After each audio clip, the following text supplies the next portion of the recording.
Good evening and welcome to this Facebook Live where we'll be exploring together the plans that have been submitted for the new public spaces in the Castle and the Eye of York.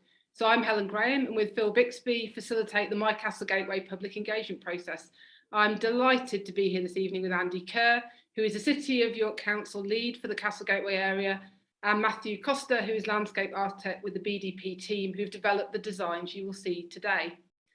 So today we're going to look briefly back at how we've got to these plans, what the plans are, explore the plans with all of you through questions and responses, and share with all of you how to make comments as part of the formal planning consultation process as well. The plans you'll see tonight are a response to a long-term conversation about the future of the area called My Castle Gateway. Since 2017, we've been asking people what matters to them about the castle and the Eye of York and what they'd like to be able to do there. The initial open brief was published in August 2017 and shaped the overall master plan for the area, which includes Piccadilly, the Fosse Basin, St George's Field and Tower Gardens. But at the heart of the master plan and the motivations for the Castle Gateway project was always reimagining the area around Clifford's Tower, which is currently Castle Car Park. In 2019, we ran a focused public engagement process around the new public spaces and developed an open brief for the Castle and the Eye of York. And in 2020 and 2021, we then worked in a very back and forth way with Matthew and his team as they developed the designs that we tested them through online workshops. And these discussions have really shaped the final plans that you'll see tonight. So I just want to say a really big thank you to all of you who've got involved in the My Castle Gateway conversations as it's unfolded. What we have here and we'll see tonight is a product of many minds, many ideas and different hopes for the area. So in a few moments, I'm going to hand over to Matthew to share the plans. And we're really looking forward to your responses and to hearing the questions the plans raise for you. You can make comments tonight either through the Facebook comments function under the live stream or via the email that you'll see advertised through the Facebook Live post, which is yourquestions@york.gov.uk. Both will be very actively monitored throughout the conversation and feed into the discussions we'll be having tonight. So just a quick note that although we've got a team that are going to be keeping an eye on all of the questions that come forward, Andy and Matthew can't see the comments as they come in. So they'll come through me as the chair of the conversation. We've also developed a series of topics we know we want to cover, which have been generated through the social media discussion that's been going on over the past week.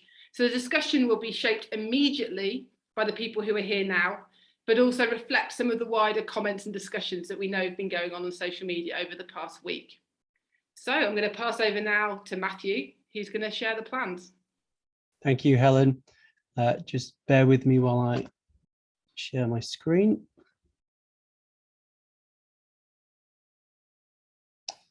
So I am going to talk about the Castle Eye of York planning application. And just to follow on really on what Helen has just said is that we've had the open brief, which has really crafted this whole scheme really, and we've had thousands of comments that have come through and really shaped this process.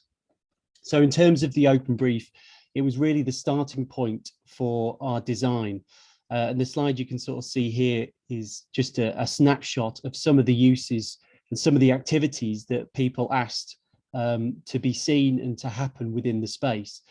And you can see from all the things that are sort of suggested here is that there was a real difference in what people wanted to happen, a real contrast. You had spaces for performance or for events, and you also had requests for things like play or softer spaces with wildlife and biodiversity. So there was a real challenge from the outset to try and create a piece of city that responds to all of these uses. So the image that you can see here is a representation of those uses that people requested within the site.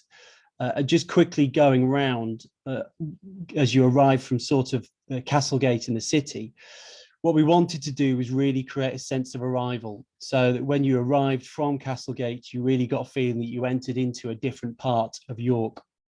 We also wanted to create a new approach and reaffirm the connection with the historic part of the city and the castle area, the area known as the Eye of York, where you have the Crown Court and the museum. We also, as a historically significant space, had to respond to and really sort of reflect the setting of some of these historic buildings, be it the way in which the Crown Court or the museum created a more formal space, or the setting of Clifford's Tower. So we're very mindful to also respond to those buildings. And then there was the ability to create all the things that people were asking as part of the open brief. So a place where large events can happen, or where people can gather, or the ability to have play. So really it started to set up this idea that you would use the existing site and the river edge to try and bring in some of those sort of more playful uses, and some of that wildlife that sort of comes around and really sort of creates a new threshold from the city as you arrive from Castlegate. But then also this more softer landscape would come around and actually hold some of the uses that people ask, so such as the events, or the water feature, or the play, or all the things that we've spoken about before. There was also history, which is a really important factor. And one of the things that we wanted to do was create quite a bold statement in the way that we responded to history. So water within the site played a really important role in the sort of castle defences and shaping this part of the site. So what we wanted to do was create quite a dramatic swathe of planting that, you know, is visible from the top of Clifford's Tower, and creates quite a dramatic visual aspect to the city as you stand there and look out. But also that planting sort of responded to the fact that this was a place where water once existed. So the slide that you see here is the design that's gone in for planning. And the rest of the presentation will go through all the individual areas that you sort of see highlighted here. So we have the large public space that can hold the events. You have the sort of river edge that wraps around and creates this quite dramatic swathe, which again is intended to represent the water that once shaped this part of the city. You have the Eye of York and the working Crown Court and the museum, the way in which that responds to the different uses of those buildings. And you have the setting of Clifford's Tower, where we've created a new radial pathway that goes around the base of the motte. There is also the castle approach, which I spoke about before, and hopefully you can see in this image that how we've really tried to enhance that route through from Castlegate and towards, really trying to reconnect this part of the city, or this part of York, with the historic core just out of this shot. So going through the different areas, the castle approach, you can see here that we're looking to create a different sort of feel to the streetscape, in that we will be sort of repaving it and making it feel like it's part of the public space.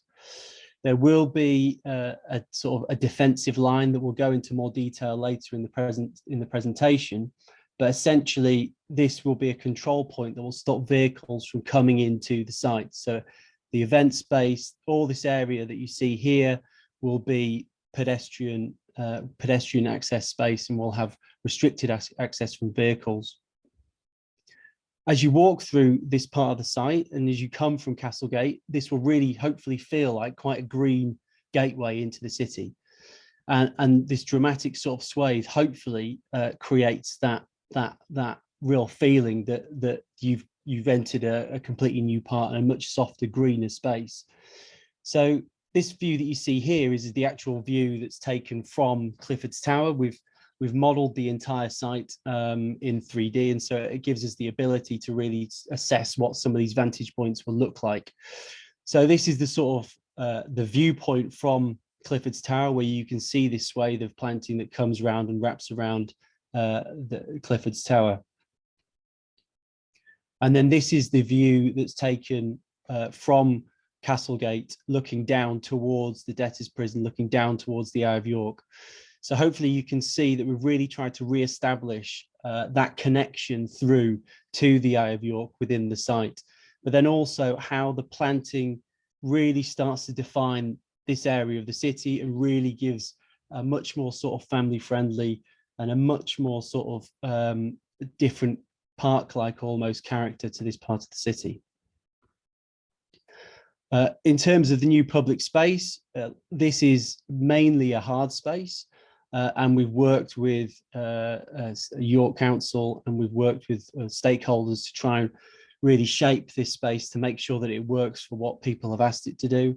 But then also we have the water feature, the central water feature that sits as part of that, and that's quite an important piece that animates the space when the events aren't going on, and also adds play and ties in with the narrative that we're trying to, the story really, that we're trying to have this feeling that water is coming into the site. Again, this is a view of the sort of the main event space. You can see the debtors prison on one side, and you have this sort of central water feature with the sort of river edge running to one side. So we have this soft edge on the river side, and we're looking to put in new seating. There will be landform, planting, all sorts of things that will really sort of give a more natural sort of character to that edge. And then within the event space itself, it will be a sort of simple paved area, but it will have a sort of central water feature, which will have fountains and designed to be quite interactive, that, you know, will be quite a nice thing to go and be around, and it'll be a nice attractor for play and families and things. So into the Eye of York space. The Eye of York space is a historically significant part of the city. We have a functioning Crown Court on one side. We have a museum on the other two sides, and we have the sort of opened access and the sort of connection with Clifford's Tower. So it really had to function in lots of different ways. And so what we've tried to do with the layout or with the landscaping, is try and respond to those different uses. So as you approach from Castlegate and the connection with Clifford's Tower, we open the space out to provide a space that sort of greets people as they arrive from the city or as they arrive from Tower Gardens. And this space could be a place for school groups to congregate to learn about the history of Clifford's Tower. It could just simply be a seating space. It could be a point at which marches and demonstrations stop and congregate within. So this is really a space that's trying to talk back to the rest of the site and talk back to and link to Clifford's Tower. On the other side, we have the museum, and what we wanted to do was create a new space for the museum. So we have this opened out area with planting that creates a museum terrace, and that will be a space where the museum can curate for artworks, or it can be a place for a secluded place for seating and reading, or it could be an area where there is a dining and a cafe table. So it really sort of creates a garden space that the museum can use. On the other side, where we have the Crown Court, obviously we have to be very respectful of what the actions and the things that go on with the Crown Court.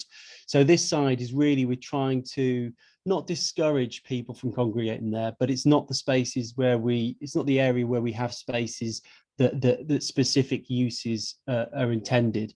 So really we're creating this as a planted edge. There'll be more planting along this side and less of the sort of opening out that we have on the other sides.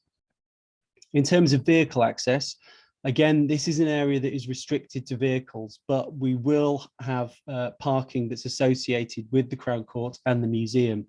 So there will be some vehicle access in this area, but it will be those that are only associated with the access to the court or access to the museum. Anyone else really accessing this space will be restricted. And here's a view that just gives you an idea of what that space will look like. So at the front of the image, you have the museum terrace where we have these sort of planters, and you have this sort of seating space where people can congregate, and the planting sort of cuts back. Then on the left-hand side, you have more of a planted edge. And again, the sort of way in which we've tried to design this is it has an element of, it's an asymmetric design because the uses of the space sort of demand that.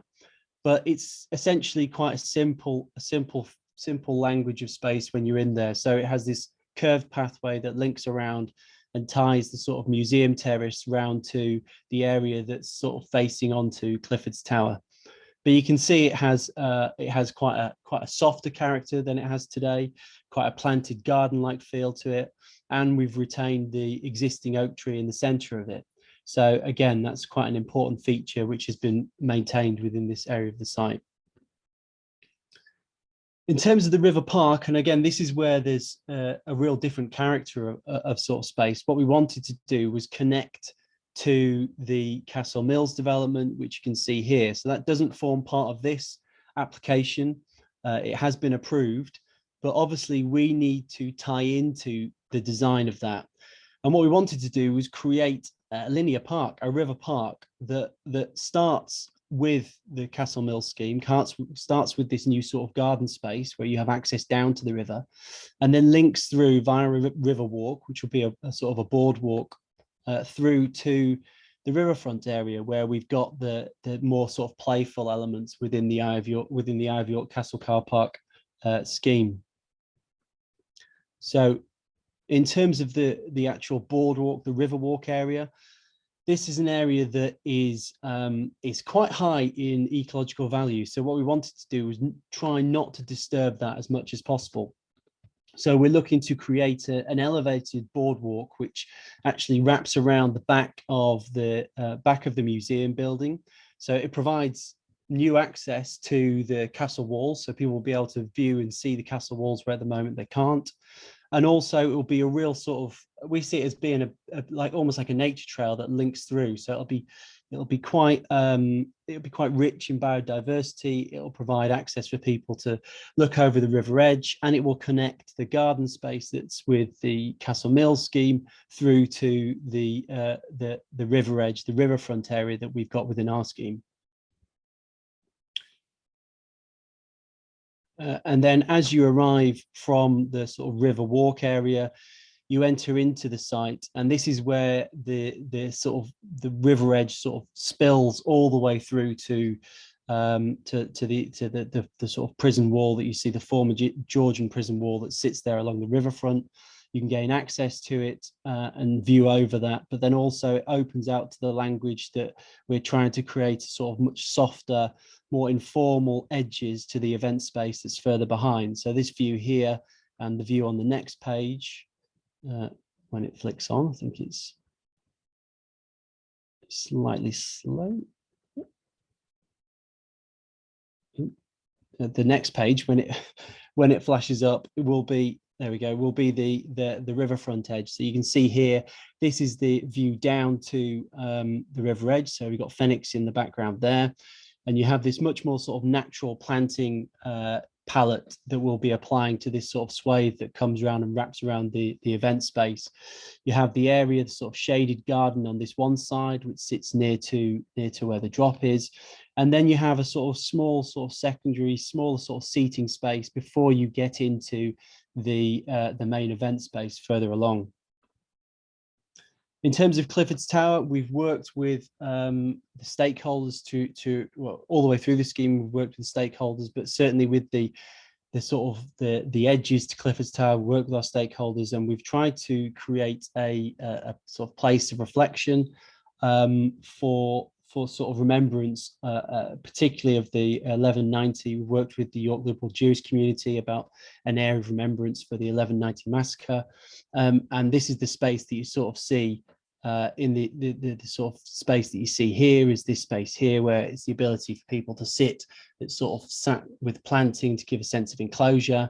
But then also we've got a sort of a route around the motte, which is a route of general reflection. Sort of the pathway changes in width, and actually we've got a wider pathway on the sort of event space side, where there's an area for remembrance and there's seating, and then it goes slightly thinner as you come around towards the Tower Garden space. But essentially the idea is that this becomes an act of reflection, that you walk around Clifford's Tower and you sort of remember all the things that happened there. So that, again, that was a sort of an important factor to that. There's also these provide new connection points from Clifford Street and from Castlegate, so that people don't have to walk along Tower Street. They can actually walk around the motte and through and into the Eye of York. So it offers a sort of a new route through the space.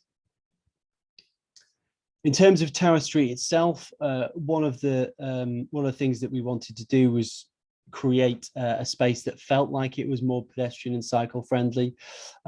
We are looking to resurface this area and provide blue badge parking along the profile of the street. Again, it will feel like a much more sort of greener setting to the street, and will provide access ways and pathways on either side of the carriageway. So these are just some views that just sort of illustrate what that's going to look like.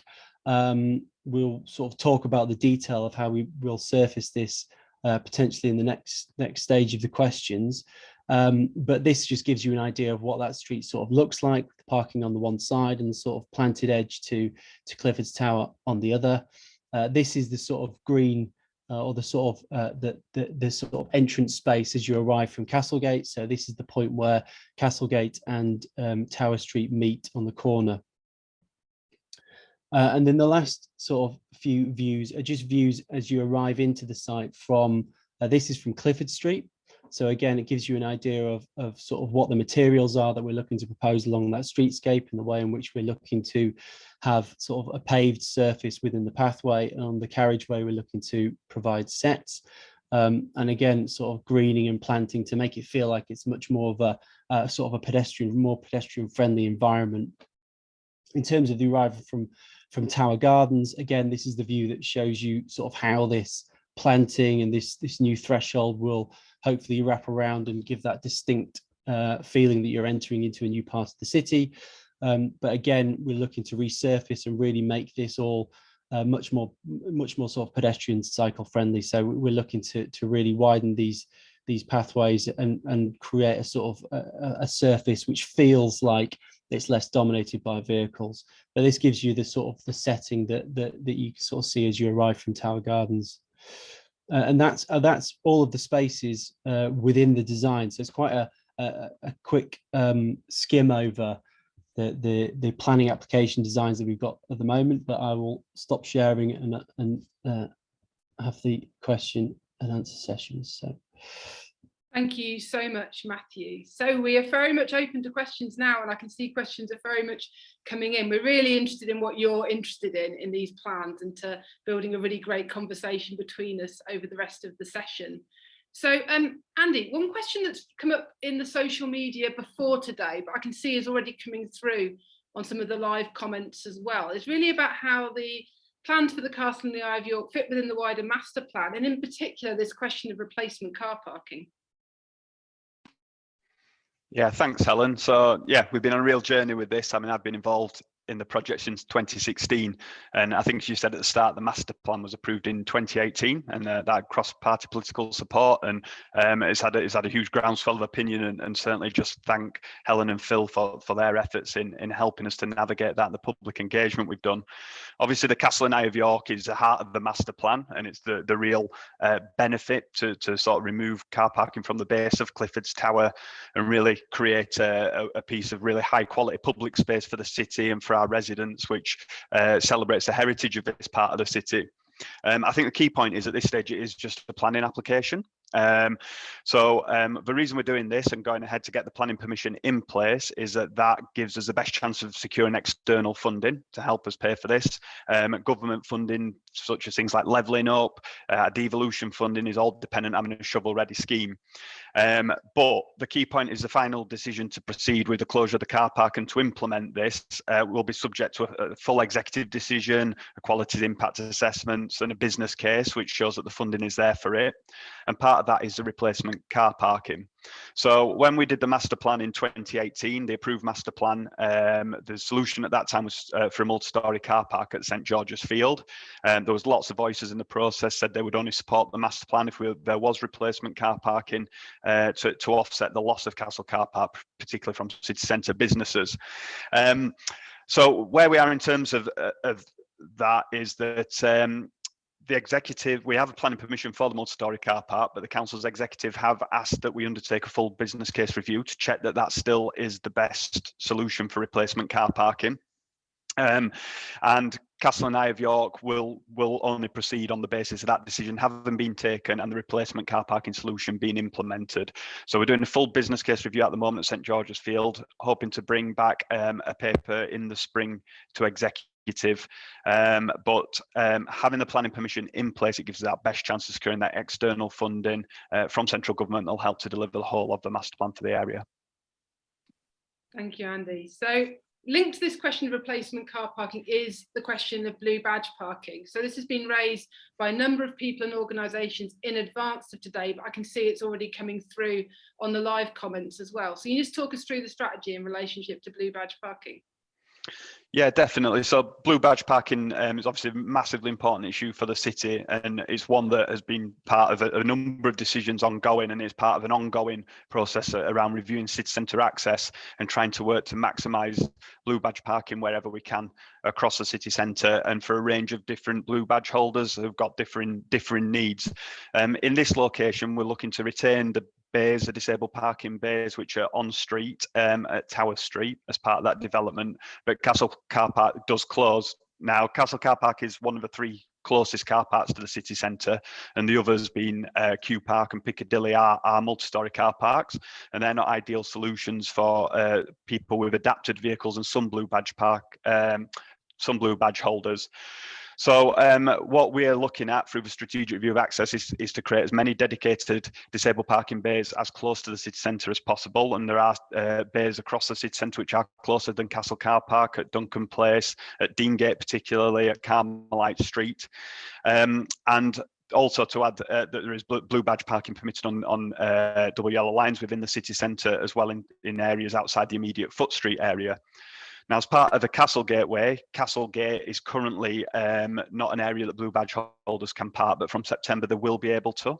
And I noticed on some of the questions in advance of the meeting, people had asked whether the bollards which protect the event space actually block off Castlegate, but they don't. There will be access for blue badge holders into Castlegate from September, so that offsets some loss, but we do need to make sure that we're replacing those disabled parking spaces in the most appropriate car parks. We're working with disabled groups to identify where priority car parking should be in the city and where we put that in addition to those that I've mentioned previously. We're also looking through measures to trial a shuttle service to and from those car parks as well, and looking at a range of different access options to improve accessibility to the city centre. So this planning permission in itself is obviously seeking to close Castle Car Park as a loss, but then it is linked to that wider review of parking and where we put parking across the city centre in the key places, and that will form part of the executive's decision when they take the decision to close Castle Car Park in the future, with that quality impact assessment alongside it. Thanks, Andy. And I think that's a good point to think really more broadly about disabled people's access and welcome to the Castle and Eye of York. Can we, I don't know, Matthew and Andy, whether you want to speak a little bit about how we've thought about disabled people being able to come, explore the area, and what kind of access we've built into the designs? Yeah, if I just pick up on three general points and then let Matthew speak a bit more detail of design. I mean, I think firstly, we've created and ensured that we've got sort of step-free access across the site. Surfaces are hugely important, making sure that the surfaces we create are accessible, that they're the right kind of materials that allow people who are disabled to be able to access the area as completely unhindered. I've seen some questions around seating as well. It's making sure that we've got a range of seating options. So across the site, we've tried to use natural elements where people can sit and perch, but then it's making sure we've got formal seating, which is suitable for people who are disabled as well. So I think those are three key things that we've done, but Matthew might be able to pick up a bit more in detail in the design. Yeah, there's really sort of at the moment we've arranged spatially how the sort of site sits. So we've made sure that pathways are compliant. For example, there's no pathway that's less than the minimum requirement that allows 2 wheelchairs to pass. We'll make sure that in terms of the materials, well, it's actually in the detail sort of stage when you look at it, but you'll make sure that the materials are fit for purpose. So that you've got contrasting vertical elements, for example, you have contrasting colors, or you design in kick plates for people that are visually impaired so that they can sense where certain elements are. So there's a lot of sort of detail to it, but in terms of the fundamentals for now, we've just made sure that the access routes are all compliant. There's no pinch points where people can't get through. And then also crucially, the crossfalls. So we design at this point the sort of land profile of the ground profile of the site. And obviously we don't want to have anything that's particularly steep or too steep for people with sort of mobility issues. So those two fundamentals really start to shape spatially how the site looks, and the materials and all the details about actually, how does that feel on foot, or how easy is it for a wheelchair user to be able to sort of get around and access the site. That will happen, and that will come as part of the detail stage. So we will make sure that happens as a matter of course, because that's what we do as good public realm designers. But that detail really sort of comes through in the later stages. So whilst the application itself doesn't go into that level of detail of saying specifically how that paving finish will look, spatially we've made sure that the site is accessible. And just a specific question that's come through on the chat about the boardwalk, behind the back of the female prison. How will that work for people who use wheelchairs? Well, the boardwalk itself is accessible in that it's wide enough for people in wheelchairs can access it. We would surface it in a surface that's appropriate in terms of its slip resistance. And there's no stepped access to the area, so wheelchair users can get through and round there. There's quite a challenging, thinking about it, there is quite a challenging level change there, but we managed to actually smooth that out by the fact that the boardwalk is actually elevated, so it doesn't sit on the ground profile itself, which is quite steep because it is a riverbank. Actually, we've managed to make that profile so that it is compliant. It doesn't constitute a ramp, for example. So a ramp would require handrails and tactile because it's too steep. And actually, we've managed to make sure that gradient isn't as steep as a ramp is. So essentially, it's an accessible route. And then when we get to the detail stage, we would make sure that boardwalk, whether it's a composite or whether it's timber, that would have the correct slip resistance, so that in terms of maintenance and ongoing, it won't be a hazard for anyone walking underfoot or anyone using that route. I think just to add on that one, one of the key things around that route is making sure that we work with as well the trees that are in that area, and that we don't have to remove any trees. So the way it has been designed is so that it'll be on stilts to create that level access that meanders through the space, but making sure that we're having the absolute minimum impact on the biodiversity in that area, and we can retain the trees in that space. And it could be really great, the fact that actually you're walking through the tree canopies in essence, and everyone will be walking, whether you're in a wheelchair or whether you're walking, physically walking there. Everyone will have access and contact to those sort of that vegetation. So I think it could be a really unique part of York, I think. I want to thank everyone who's submitted questions in advance and today about questions of disability access to the area, because it's an absolutely crucial set of questions, and one that's been part of the My Castle Gateway conversation all the way through. So the council team will follow up with those people who have written questions in advance, and we're also going to post some of the responses from tonight about that on the My Castle Gateway blog after today as well. So thank you for that. So we're just going to move on to another area that's come through on the live chat already, which is about play. So the idea that this should be a playful space, a space where people can come with children and spend time, has been a really key part of the My Castle Gateway conversations. Can you talk through a little bit like the strategy for what will make this a great place for families to come? Do you want me to go? I'll go with that one, Andy. I think it's quite a playful language that we're creating.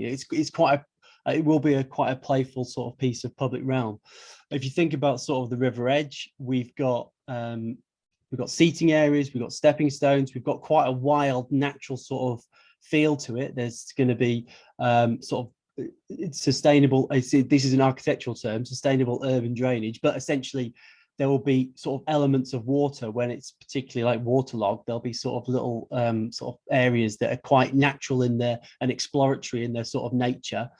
We've got like quite a few incidental routes, so small pathways that sort of go through the planting again that you could certainly my children would love running around. We're looking to introduce landform, so actually there's going to be a change in height, so there's going to be some banking and changes in level. We've obviously got the water feature, which is going to be a sort of quite a big sort of playful attractor, and so I think all of those things combined along the edge will create quite a playful feel to it, and it'll have seating rolled into that. So whilst it's not a formal play space, the fact that you've got places where parents can sit and quite easily watch over their children while they sort of explore and run around in this quite natural landscape with lots of little elements in it, I think personally, I suppose from being a father, personally, I could see as being quite a good thing, and things that children will enjoy. Yeah, I think just to add to that, I mean, as a city centre resident and with a 9-year-old, she'll be incredibly unhappy if there's not elements of play built into this. I mean, I think what we've tried to do is, rather than having, there's not a formalised playground with swings and roundabouts, but it's how we're designing play into the landscape in itself. I think there's been some really good suggestions coming through around how you could use sort of wicker planting and other elements to create those hiding spaces and those places where people, for example, in museum gardens, that children run in and out of. So it's not having that sort of formalised play, it's making sure that's play across the site and how we bring that in, and that's been something that's been requested all the way through by residents through the engagement. And obviously the key one as well is the fountains. So the fountains being in this this location, again, throughout, people have spoke to us about play, about running in and out fountains, the kind that, if anybody knows Sheffield well, in the Peace Gardens or King's Cross, where even at all times of year you see children running in and out of water, and we've got that element in there, which will hopefully be a place where children really can play, especially in summer, but at different times of the year too. Yeah, I mean, absolutely. Fountains came across as such a big wish for the area through the MyCastle Gateway conversations, but it has always been accompanied by a question. And this is a question related to our experiences of the fountain on Parliament Street and some of the washing up liquid or stuff that might have happened around that. So there's been some questions about maintenance and how we can make sure the fountains are used in the way they're intended. Yeah, I mean, I guess, fountain, any engineering's evolving constantly as well. And that was a very old fountain, obviously, and one that was more, I guess, symbolic and visual rather than one that had sort of active uses. So I guess the engineering that sits behind it has improved significantly, that makes it easier to maintain. I mean, we obviously can talk to our colleagues elsewhere in other local authorities that have these, and they do work. They're not often vandalised. But also as well, I think we have to be optimistic, I guess, and say, we don't want to just work on the basis that may happen and therefore we shouldn't do it. It's something that's been a real key ask of our residents, and I think the ability to be bold and say, yeah, we're doing this, and we need to encourage people to use it, and the more spaces are used, the less prone they are to any kind of vandalism or people misbehaving. But let's work to the positive of how people use places rather than taking a negative approach, saying let's not do it at all. Brilliant, thank you. I mean, I think that kind of takes us on to another question that's been raised, I think, in the chat, and I certainly through social media over the past week, which is just about safety and security. Some people don't always feel safe in that path by the Foss, by the Coppergate Centre. How are we going to make sure that the pathway behind the female prison is a really lovely and safe place to be? Go on, Andy. Looks like you're going to. Yeah. I mean, I was going to say, I guess there's a general thing around, spaces that are well used are safer spaces and are less likely to have vandalism. Spaces that are well overlooked and have natural surveillance. So if you take the pathway at the back of the Castle Museum, we need to think very carefully about lighting to make sure there's that there. But also there's the new Rydell House development there. There's the Castle Mills apartments, which the council will be building. They'll overlook that space as well and create that natural surveillance. So it will be a very well observed space. But I think that's the key for the whole of the Castle and Eye of York area. If we create a space which is great and well used and by people at all times of year, if you create life and activity in a space, then it is less likely to have any antisocial behaviour taking place. I think there are challenges, there are balances to be had. Obviously, the more lighting you have in a space, more safe it can feel for people. But then at the same time, we need to also respect the heritage and the conservation of the area. So there's a real balancing act there, which the planners will have to balance out, and will be guided by people such as the police, such as our conservation architects, to arrive at what the right balance for things like lighting is for the space. But creating spaces that are well used, that have got natural surveillance, well lit, are going to be absolutely key to people feeling safe in this area. I think you've covered most of the points there, Andy. I'll just reiterate yeah, we've been through that process. We're talking to stakeholders, spoken to the police, and we'll continue to do that. We have our lighting designers that are looking at the lighting and making sure that those appropriate light levels are sufficient everywhere within the site, so that it makes people feel safe. So there is a real balance that's to be had, and that's an ongoing process. But certainly it's something round the back of the museum building, like Andy says, we'll be putting in lighting in there. We'll make sure that we want to retain the vegetation, the landscaping, the planting that's there, but there will be some selective pruning in the right spot, just to make sure that those visual connections from over the river or elsewhere with that natural surveillance happens. So I think there'll be a mixture of things that we do that make sure that that route is as safe as possible. And both sides of that, hopefully both sides of that walkway will be active. You'll have the Castle Mills and the garden there, and you'll have the Eye of York space, the Castle car park. So there'll be a reason to walk between those spaces. So I think that all those things combined hopefully will mean that it's not going to be a place that people won't want to walk through. Thank you both so much. So question coming through about events. So the idea that this could be a fantastic event space, absolutely key all the way through the public conversation about this area. So what kind of events do we think might happen there? Christmas markets have been mentioned. You know, what other things might happen is a question that seems to be coming through. Yeah, so I mean, we've already trialled this. We obviously had the Rose Theatre in 2018 and 2019. In the first year, there was 70,000 people, many of them local residents who came and watched Shakespeare in a pop-up theatre that took place over the summer. We've also closed it for small scale events as well, with more local community groups. And what we've done is make sure we've designed a space which is at its heart, it is a great piece of public space for the city, but it can also then be used for events at different times. And we're making sure that all the infrastructure is built into the space, so events can just pop up and take place. That reduces the cost of running events, which makes it more affordable for maybe local smaller groups that want to host it. But it also means we're capable of putting on things like the Rose Theatre, and this space would accommodate the Rose Theatre that's been created as an example. We obviously took the My City Centre vision through the council's executive in November, and that set the long-term vision for the city centre. And one part of that is looking at how we can better spread events, so they're not just as concentrated in places like Parliament Street. So the ability of this space potentially to have some of the Christmas markets mean that we can spread it better across the city centre, which spreads the economic benefit for our businesses, but also means that we're not as congested in those different spots, and that we've got more space to sort of breathe around the events that take place.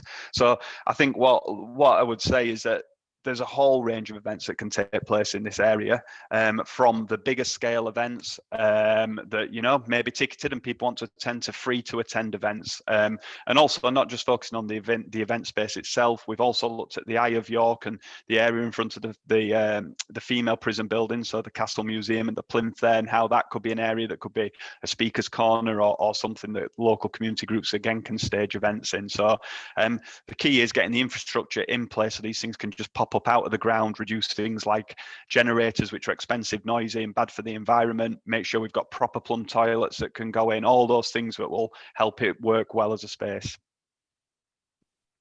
Brilliant, thank you. So trees, we've got a question about trees coming through in relationship to Clifford's Tower, but obviously trees have been a kind of ongoing conversation throughout the My Castle Gateway conversations, not least the ultimate decision to keep the oak tree in the centre of the Eye of York as part of the plans, as you've seen through the presentation that Matthew did. But the specific question that's come through in the live chat is really about the number of trees that are there within the new beds around Clifford's Tower, and the question about how it might affect the line of sight and the views towards Clifford's Tower. I mean, what kind of conversations and thought processes were around that kind of issue? Well, we obviously, your planting and greening of the site is a really important aspect that we're trying to pull through. But equally, we've been very mindful of the visual connections between the historic buildings and how they sit.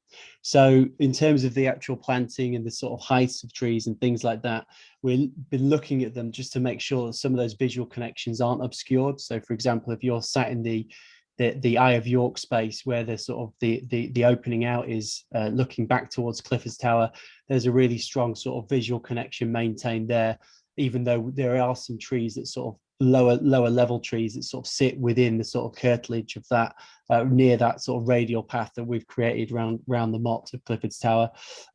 We've retained a lot of the existing trees. So some of the, as you arrive from Castlegate, for example, we've kept the existing trees that sit near to Clifford's Tower there.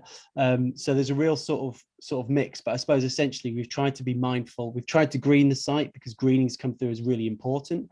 Trees have come through as really important. And then we've tried to make sure that views are framed, or that those visual connections aren't lost. So we've been really mindful about how we've positioned them. Ultimately, the height and type of tree we will specify, we'll select at the next stage. So there is the ability to select trees that don't grow to a mature height of 12 meters, say, they only stay at 5 meters high, or more compact forms that we can select to make sure that what goes in day one doesn't grow and obscure the views that we know are protected and people want to be maintained 10 or 15 years down the road. I think there's a key point there. It's right, the right trees in the right place is one thing, and obviously, you know, Matt and the team have given a huge amount of thought as to where it's positioned and what those trees would be. I think one thing I would say is, you know, we had a huge amount of public debate around the Eye of York and whether the oak tree there should remain, and there was a clear consensus that it should, and we've retained that. We've managed to retain a huge amount of trees across the site and then add in new planting. Now we go through the plant. That's not to say that is necessarily all in the right place, or there'll be different views in that process. So again, conservation might have a view that the tree in that location is not the right place. So that's part of the planning process. And again, that's for planners to decide on what we've proposed, and we can adapt and change that if there is planting that's causing problems or issues. But I think overall, we think getting the right trees in the right places is overall a benefit for the site. And so again, responding to what people have told us and asked us to do. Thank you. So a question coming through about how the museum extension, obviously we talked about this a lot in earlier phases of the Castle Gateway area. It's not in these current plans. So where's that up to? Yeah, I'll pick up on that one. So the museum have got ambitions to redevelop the museum and for it to expand and grow its offer.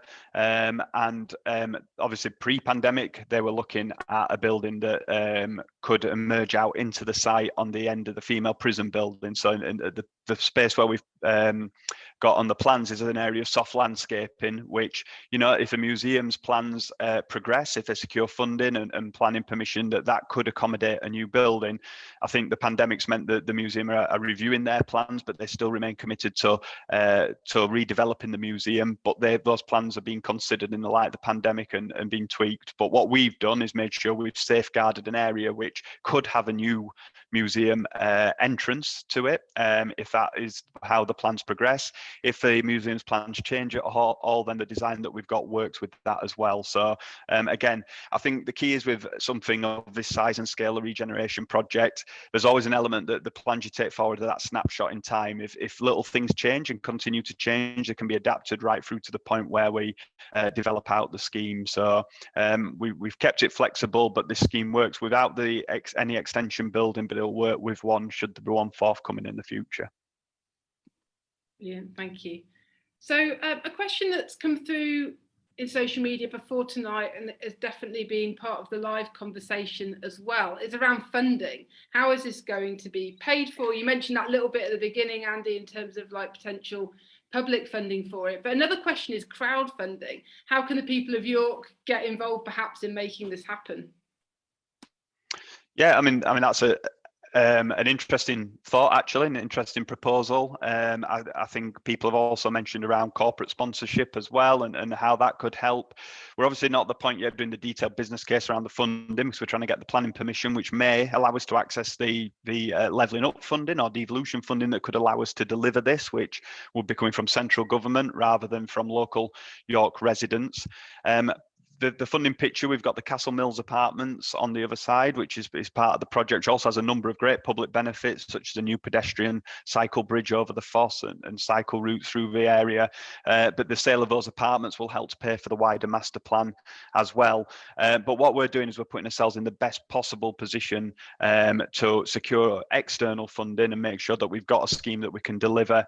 There may be funding gaps there. So again, crowdfunding, corporate sponsorship, all parts of how we would consider a business case as to how we pay for the whole piece. But you know, if we get this scheme right, if we get the planning permission, we've got a shovel-ready project, and we've put ourselves in the best possible position, we're hopeful that we'll be able to secure that government funding or external funding to deliver the whole project. Thank you. So we've got a really specific question about access to the area for people who are blind and partially sighted. There's a kind of question specifically about if the fountain's going to be flat on the ground, how will, you know, people who are visually impaired be alerted to that? I know, Matt, you were saying there's a kind of another layer of design that comes after these planning applications, but maybe if you could talk us through a little bit about what that would include. Yeah, I mean, there's an awful lot of design still to be done. So I think people should, be sort of, happy about the fact that we've actually got, there's still the chance for it to develop, and there's still chance for people to input. Essentially, the design as we show it at the moment is spatially the spaces where they're going to sit and how they're going to form and how people are going to access them. The next level of detail goes into really how all of those things work when they're put together. So how the paving work, how the edge of the water feature may work, how the seating might work. So whether it's got a backrest, armrest, how deep it is, how high it is, all of those things that we would look at within the next stage. So at the moment, we've got, you know, a planning application, a set of drawings that say there will be a seating area here, there will be a fountain here, there will be a pathway and an access way here. But then actually how that is designed is the next stage. So we will make sure that everything, you know, like I said before, as a matter of course, as designers, and you go through the process of being a professional designer, you have to make sure that it's fit for purpose, that it's safe, that everyone can access it. And that's where you go through the detailed design to make sure that that is right and that works. So in terms of the water feature, we're showing something that's flush, and we're showing some fountains at the moment. We would engage in a specialist. We talk to a specialist water feature designer as part of the next steps, and that's where we would really start to look at how that water feature might look, how big it's going to be, what the edge treatment might be. So at the moment we want to have fountains, it's going to be in that location, but actually how we design it will be the next stage, the sort of nuts and bolts of it.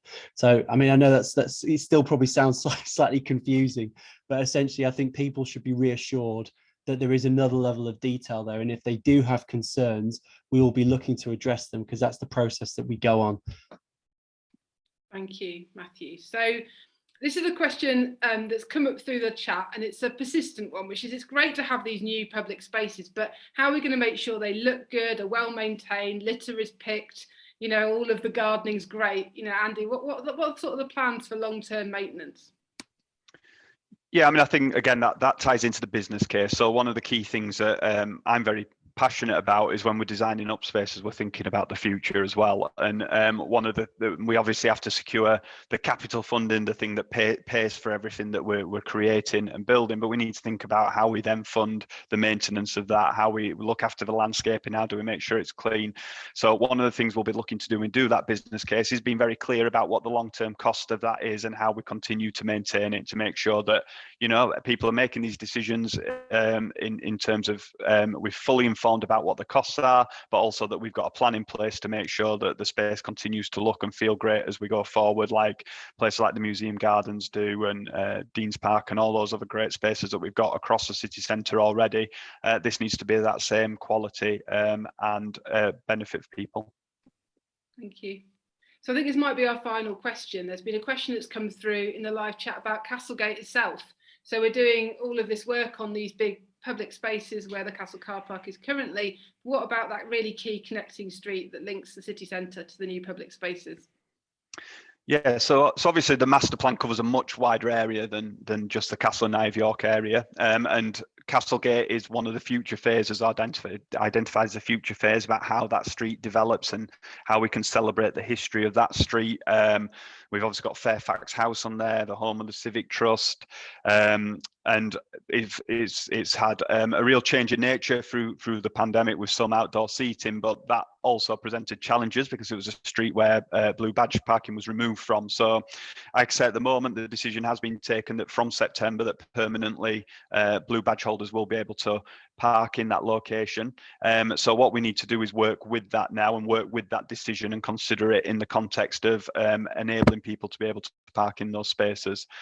So it's one that we've not tackled with this part of the planning application at this stage, but it's one for the future really that connects up all the dots and that route through from the wider city centre into this space and make sure that Castle Gateway does feel very much part of the city centre of York and not a place which is separate to it. Brilliant, thank you. So we are now going to need to draw to a close this Facebook Live conversation, but the conversation is not ending tonight. So if you want to find out more about the planning application, you can visit the Castle and Eye of York webpage, which is going to be the link of which is going to be posted in the chat. With Phil Bixby, I'm going to be hosting walks on Saturday, weather and COVID permitting. So we're aiming to do walks at 12 noon and 1:30. Do book, we've got a link in the chat, and we'll be back in touch on the Saturday morning to confirm we can go ahead and the storms aren't going to mean that we can't.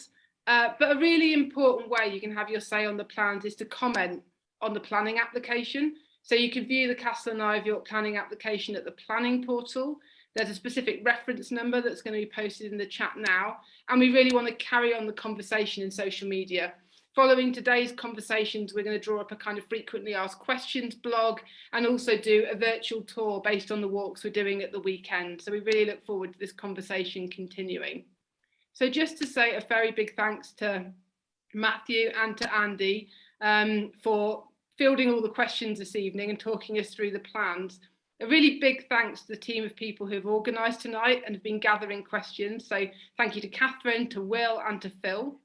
And of course, a big thanks to all of you who have come and taken part. We really look forward to continuing the My Castle Gateway conversation. So have a good evening, everyone.